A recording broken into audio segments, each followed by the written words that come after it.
The Serpent's Daughter, a saga of Olympias, architect of empires. Some women are born to rule. Others are born to reshape the world. Olympias of Macedon did both, with venom in her veins and a crown of serpents.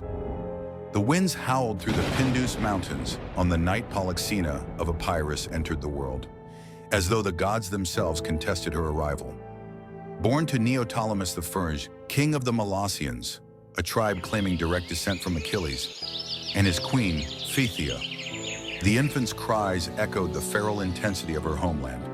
Epirus, a realm of jagged cliffs and sacred oak groves, was no place for docility.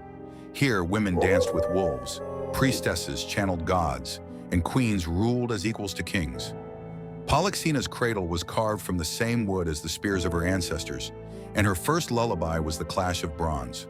By age 7, she could recite the lineage of her house back to Epirus, son of Achilles, and by 12 she had mastered the labyrinthine rites of the Dionysian mysteries. Her initiation into the cult of the Bacchae, wild ecstatic worshippers of Dionysus, marked her transformation. Clad in leopard skins, she brandished thyrsus staffs and entwined serpents around her arms, symbols of the god's primal power. Renamed Myrtle. After a sacred myrtle grove, she became a living bridge between mortals and the divine. But destiny had sharper plans.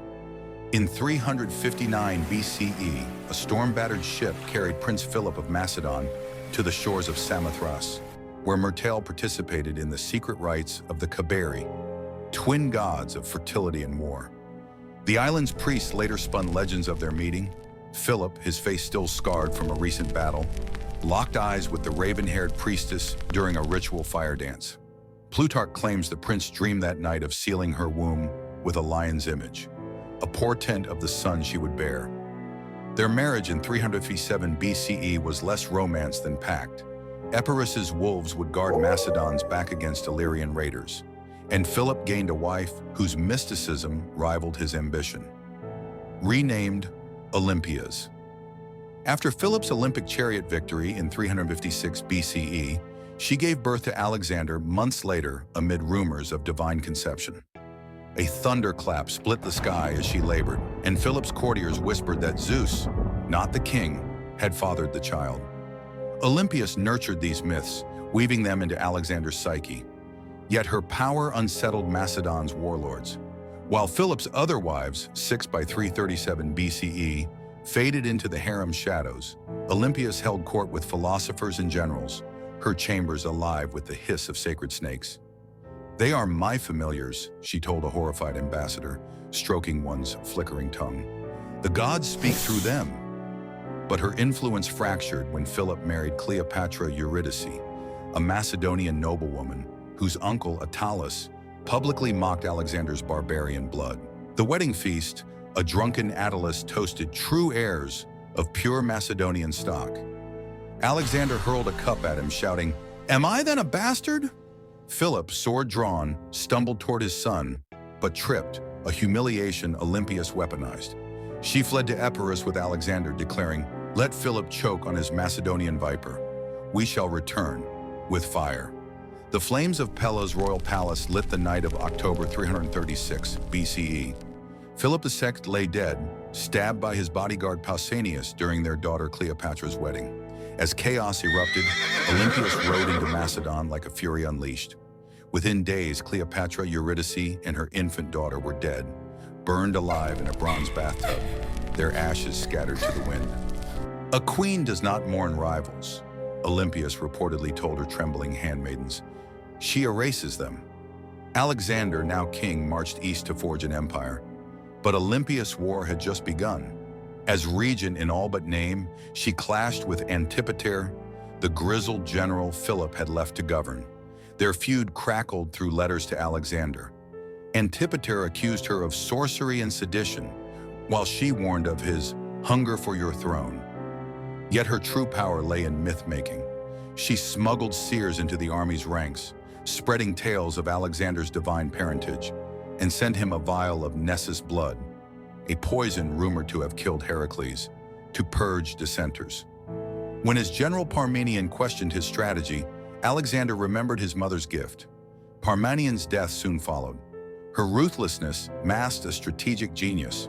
While Alexander battled Persians, Olympias brokered alliances with Athens' orators and Cretan pirates, ensuring Macedon's coffers overflowed. She codified her religious authority, decreeing annual Dionysian festivals where Maenads, often her spies, danced through cities reporting disloyalty. Yet her darkest triumph came in 317 BCE, when Philip III, Aridaeus, Alexander's half-brother and a puppet king, threatened her grandson's birthright. Inviting Aridaeus and his wife Eurydice to a reconciliation feast, she served them honeyed wine laced with hemlock. As they convulsed, she murmured, "The fates spin no thread for fools." But shadows crept closer. Alexander's death in 323 BCE left her vulnerable. His generals, the Diadochi, carved his empire like vultures, and Cassander, Antipater's son, vowed to destroy her.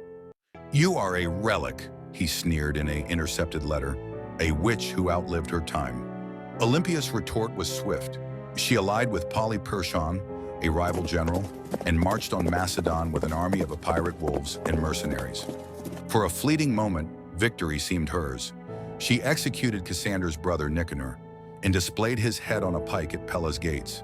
Yet her triumph curdled when Cassander besieged her at Pydna, a coastal fortress where winter winds screamed like vengeful spirits. The siege of Pydna was a tableau of despair. By 316 BCE, Olympias' soldiers ate rats and boiled leather, while Cassander's forces taunted them with roasted meats. Yet the queen refused surrender. Clad in armor forged for her grandfather, she paced the battlements, hurling curses like javelins. "Zeus watches," she roared. "Strike me down, and his wrath will unravel your veins." But even gods abandoned their champions. Starvation breached her walls before Cassander did. On a rain-lashed dawn, Olympias emerged, not in chains, but in the purple-edged robe of a Macedonian queen, serpents coiled around her wrists. Cassander, fearing the soldiers' loyalty to Alexander's mother, offered exile. She spat at his feet. "You are a tick on the lion's corpse. Kill me, and my ghost will haunt your children's children." The execution was a calculated sacrilege. Macedonian law forbade harming royalty, so Cassander sent 200 kinsmen of her victims to stone her. Yet Olympias' death defied simplicity. Diodorus claims she stretched her arms wide, inviting the blows. "Strike true, cowards. Let the world see how Macedon honors its mothers." Others whisper she clutched a viper to her chest, its fatal bite cheating the mob.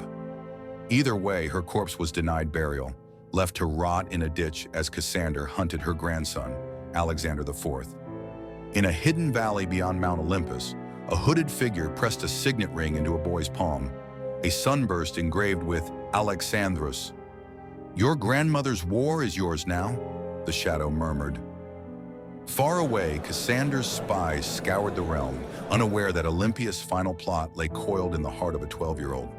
Some say her serpents still writhe beneath Pella's ruins, their hiss a promise: no true queen ever dies. Enjoyed the video? Don't forget to like, subscribe, and hit the bell icon to stay updated with all our latest content.